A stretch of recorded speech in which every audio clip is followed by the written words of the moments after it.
En fait, Autre Monde, c'est né de l'envie de retrouver certaines sensations que j'avais eues avec l'écriture euh, au tout début quand j'écrivais des nouvelles adolescents et surtout avec les sensations que j'avais en tant que lecteur, jeune lecteur. Je me suis mis à la lecture avec des livres de Jules Verne, avec Mark Twain, avec Conan Doyle et j'ai eu envie un peu de retrouver ces univers-là, mais de l'autre côté, c'est-à-dire du côté de celui qui tient la plume. Et je me suis amusé simplement à essayer de décortiquer un univers qui serait un roman d'aventure, un univers d'aventure, dans lequel il y aurait euh, beaucoup de sensations proches des récits de Twain, Mark Twain, un côté initiatique. J'avais envie de me retrouver avec certains plaisirs que j'avais eu à lire Sa Majesté des Mouches de Golding ou bien Salinger, l'Attrape-Cœur. Et puis il y avait aussi un petit côté Tolkien, le Seigneur des Anneaux. Tous ces univers-là m'ont vraiment porté vers l'écriture, vers le plaisir de lecture, mais vers l'écriture.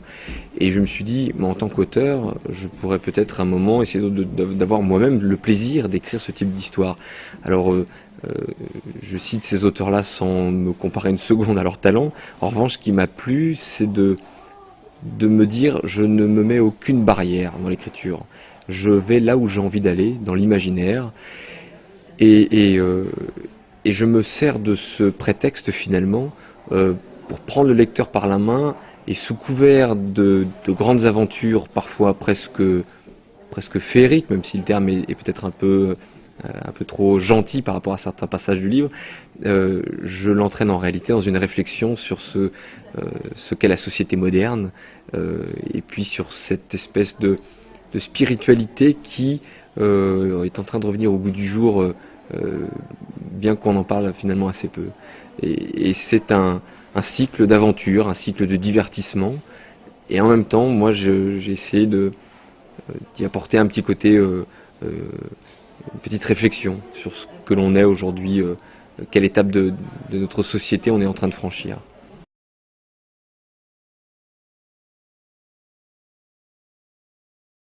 L'écriture après d'un roman comme celui-ci ou de romans comme cela est très différente par rapport au thriller dans le sens où un thriller demande énormément de documentation, énormément de préparation pour écrire un livre comme La Promesse des Ténèbres, La Théorie Gaïa, Les Arcanes du Chaos ou Le Sort du Temps. Je vais passer plusieurs mois de documentation euh, avant de commencer à me lancer dans l'écriture. Je ne commencerai pas à rédiger le livre tant que je ne sais pas exactement où je vais aller et tant que je n'ai pas la certitude que j'ai avec moi tous les éléments qui me permettront d'avoir une histoire qui me semble moi cohérente.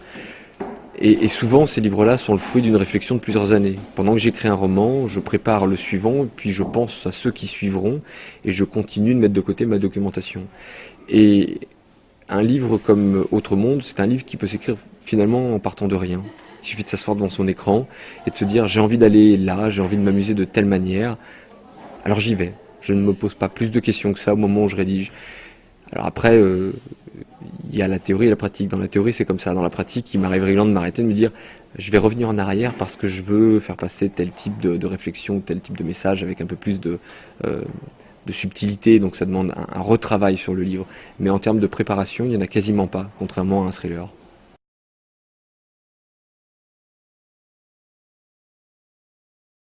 Il y a avant tout cette fameuse histoire du réchauffement climatique. Forcément, comme tout le monde, j'en entends parler tout le temps et ça m'interpelle un peu. Je me pose des questions et je me demande. J'ai pas d'enfant moi aujourd'hui et je suis à un moment de ma vie où il est légitime que je me pose la question de la paternité. Et est-ce que dans le monde dans lequel on évolue aujourd'hui, on est en droit de vraiment faire un enfant? Vers quoi est-ce que euh, on tend? Vers quoi est-ce que l'on va? Et en m'interrogeant, je me suis dit, tiens, j'ai certaines peurs là, je pense qu'il faut tirer, il faut aller voir par là qu'est-ce qui se cache.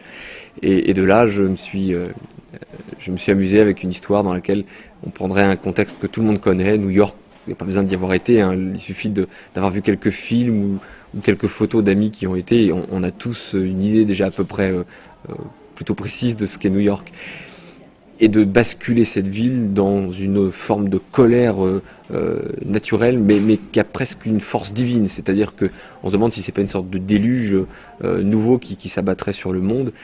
Et en même temps, c'est aussi une façon de caractériser la nature, comme si la planète, d'une certaine manière, avait une essence presque consciente.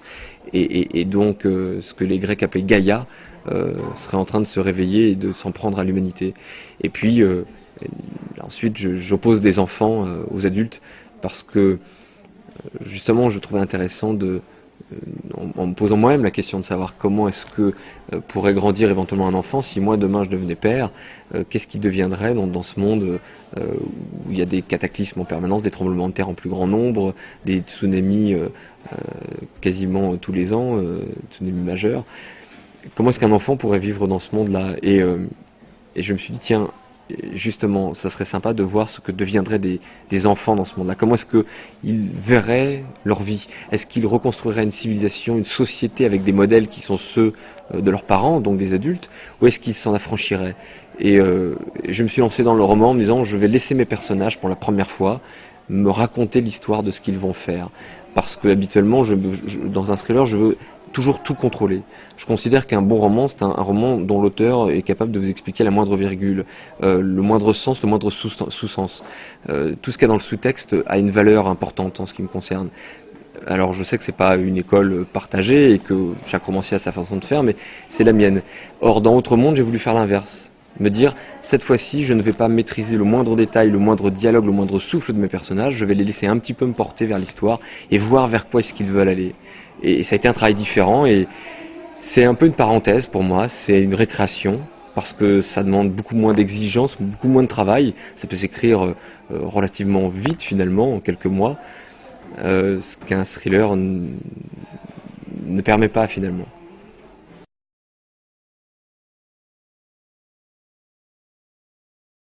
C'est ce que j'ai envie de faire dans cette série Autre Monde, c'est de finalement rappeler que la place de l'enfant dans la société, elle est, elle est minimisée aujourd'hui. Euh, la capacité, la force de l'adolescent et de l'enfant, elle est formidable. Mais on est dans une société où, quand vous sortez jeune diplômé, il n'y a pas besoin même d'être adolescent, il suffit d'être jeune adulte. On ne vous fait pas confiance. Euh, euh, les jeunes ne sont pas mis en valeur réellement. Euh, on a beaucoup de difficultés à prendre en compte le raisonnement d'un adolescent. Et dans ce récit-là, l'idée, c'est justement de montrer que les enfants, s'ils s'affranchissaient de l'autorité adulte qui leur impose des choses, feraient les choses autrement, en reprenant des éléments qui leur semblaient intéressants dans la société des adultes, et en changeant, en gommant des choses. Alors ce qu'on voit dans la série Autre Monde, et en particulier dans le tome 2, c'est que naissent très rapidement des problèmes. Ils s'interrogent notamment sur le rapport garçon-fille. L'autorité dans certaines communautés est placée dans les mains des filles parce qu'on les dit plus sages. Et d'autres endroits, les garçons ont tendance à être un peu durs avec les filles. Enfin, donc la rivalité des sexes existe. Ils s'interrogent sur comment hiérarchiser leur nouvelle société. Et moi, ce qui me plaisait dans cette histoire-là, c'était de montrer que la vraie magie, elle existe. Elle est dans la capacité à croire que tout est possible et on peut tout accomplir. Et ça, c'est quelque chose que les enfants et parfois les adolescents ont et que finalement on perd. Et être adulte, je crois qu'aujourd'hui c'est ça. Être un adulte, c'est être modéré en toute chose. Et donc perdre cette capacité de croire qu'on peut tout accomplir et tout faire.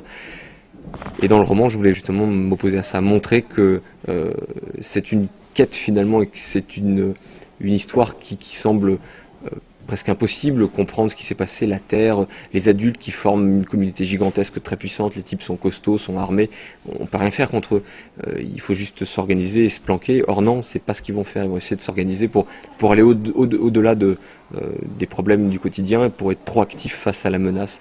Et c'est comme ça que toute la quête commence finalement, c'est en étant volontaire et en allant de l'avant.